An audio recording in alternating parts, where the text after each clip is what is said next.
Bonjour à tous, bienvenue sur Game Unit. Toujours en collaboration avec Consomag, je vous propose aujourd'hui le test de New Tales from the Borderlands. Donc ça fait suite à Tales from the Borderlands qui avait été développé par Telltale Games à l'époque, en 2014. C'est la suite directe en fait de Borderlands 3 même au niveau chronologique. Pour ceux qui ne connaîtraient pas Borderlands, en fait, Borderlands à la base c'est un FPS, donc un looter-shooter en cel shading qui se déroule dans un univers de science-fiction plutôt déjanté, très très violent, et les sociétés d'armement règnent en maître sur l'univers. C'est donc science-fiction, donc ça se déroule sur de nombreuses planètes. C'est très très violent, un mélange de Mad Max et de cyberpunk. Et donc, les sociétés d'armement constituent le seul élément un tant soit peu organisé de cet univers. Donc, le premier, Tales for the Borderlands, était un spin-off de cet univers de Borderlands qui était donc le FPS à la base. Un spin-off narratif fait par Telltale. C'était très très très drôle. Il y avait des personnages franchement attachants et c'était vraiment un des meilleurs Telltales à l'époque. Il y avait aussi leur premier grand succès, Walking Dead, qui était vraiment très très marquant et qui proposait quelque chose de très novateur à l'époque. Alors qu'est-ce qui était novateur à l'époque? C'était des choix cornéliens qui étaient en temps limité et qui vous apprenaient beaucoup sur vous-même. Personnellement, quand j'ai découvert Walking Dead, j'ai fait des choix qui m'ont dit « Oh tiens, je suis capable de faire ça ». Eh bien oui, c'était assez riche d'enseignements, je trouve. Par contre, au négatif, les ficelles étaient un petit peu grosses et on se rendait compte, surtout quand on refaisait l'aventure, que nos choix n'avaient en pratique aucune ou très très peu de conséquences. Et ils ont fini par sortir de multiples jeux, pas toujours très réussis. Personnellement, j'avais été particulièrement déçu de jeux comme Game of Thrones, qui était franchement en retrait, malgré sa direction artistique qui était un petit peu différente et qui changeait. Et finalement, le moteur qu'ils utilisaient était franchement pourri, complètement inadapté. Les équipes perdaient un temps infini à faire la moindre animation dessus. Il fallait faire des trucs complètement délirants à chaque fois. Et c'est vraiment fait avec des bouts de ficelle. Et le studio a s'éparpillé comme ça, a baissé en qualité de production. Il a fini par faire faillite. Pour ce New Tales from the Borderlands, c'est donc Gearbox qui a pris le relais. Gearbox avait déjà travaillé en collaboration avec Telltale sur le premier Tales from the Borderlands. Ici, c'est Gearbox Studio Québec qui s'en charge. Alors, au niveau technique, il y a un vrai gap avec les productions Telltale. C'est plutôt joli, comme vous pouvez le voir sur la vidéo. Les textures sont relativement simples à cause du cel shading, mais ça reste très très très très joli. Les effets de lumière sont assez souvent bluffants. On a quand même un budget géométrique qui est pas négligeable. Les personnages sont relativement détaillés, les environnements également, même si ça reste assez carré sur certains aspects. Vous voyez les ombres, etc. C'est quand même du bon travail, très soigné. Les musiques sont vraiment très chouettes. Elles sont relativement rares, mais elles ont un impact assez important. En général, il y en a une par épisode qu'on retient bien. Donc la structure, c'est en 5 épisodes. Les animations sont un petit peu en retrait, je trouve. Vous voyez, ici, on a un des personnages qui est particulièrement rigide, mais c'est son comportement, et c'est justement ça qui me dérange un petit peu. En fait, c'est vraiment surjoué. Et après, Borderlands, ça n'a jamais été très fin comme jeu, mais là, c'est vraiment excessif. On va trop loin dans les animations surjouées. Et c'est dommage. Par contre, au niveau des voix, là on n'a pas du tout le problème de côté surjoué, elles sont vraiment très très bonnes. Ces voix, elles sont très inspirées, très adaptées.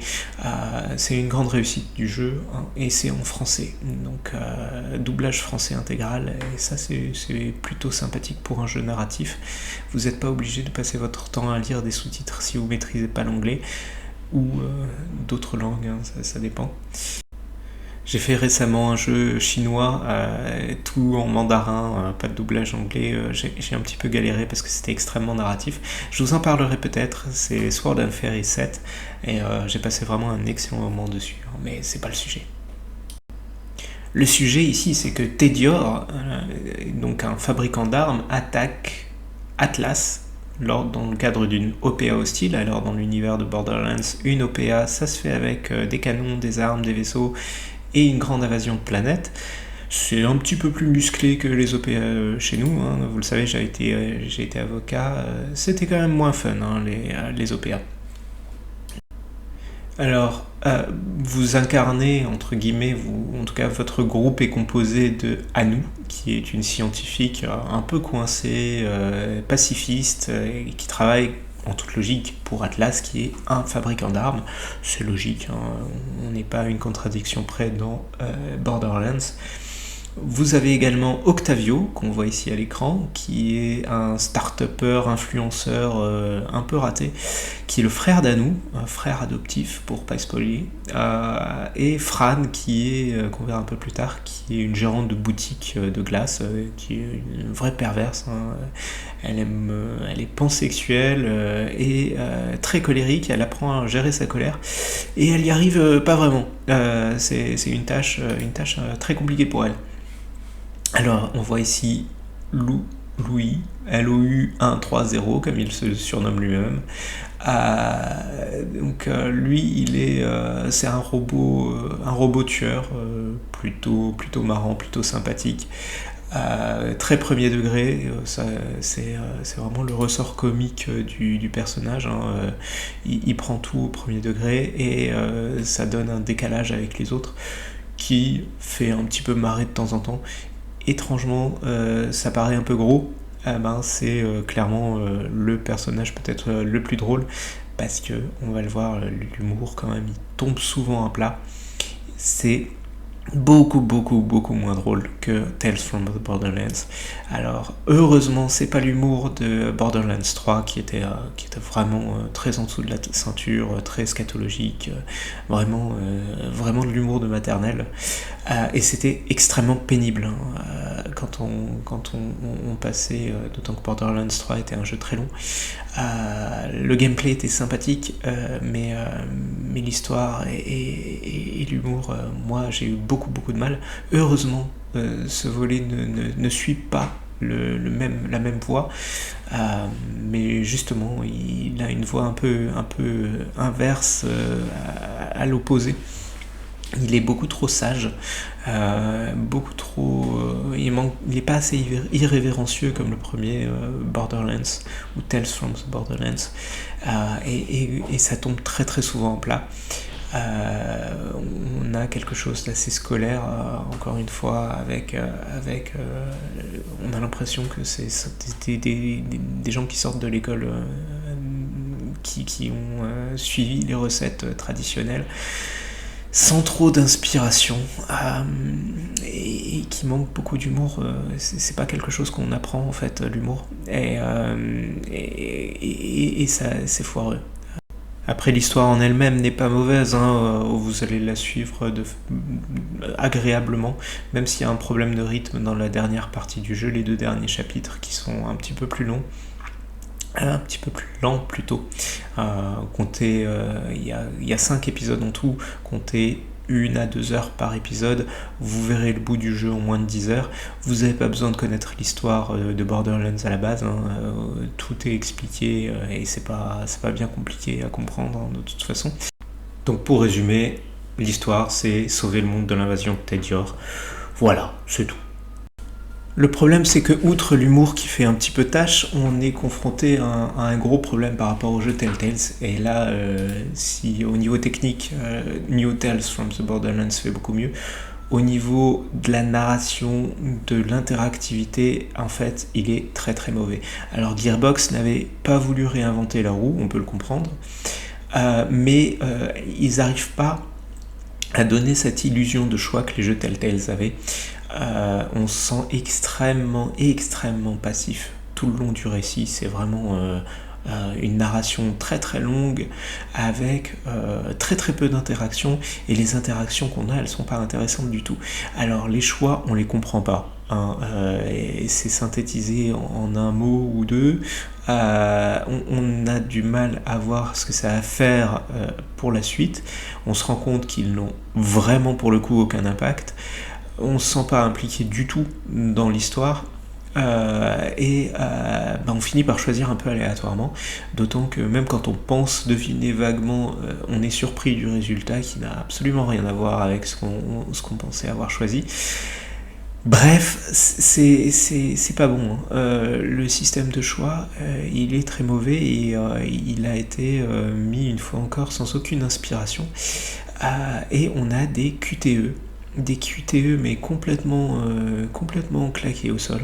Je veux dire, ils ont aucun challenge, mais vraiment aucun challenge. Personnellement, j'étais sur le point de m'endormir un certain nombre de fois. J'avais lâché la manette, elle était partie ailleurs, et on se rendrait compte d'ailleurs que quand on loupait les QTE en question, la plupart du temps ça avait zéro impact, limite il valait mieux même les louper, parce qu'on avait un truc un petit peu plus drôle quand on se foirait sur le QTE que quand on le réussissait. Rarement vous avez un QTE qui peut provoquer votre décès, et auquel cas vous recommencez juste avant. Voilà. Les rares implications du joueur, c'est un niveau d'amitié.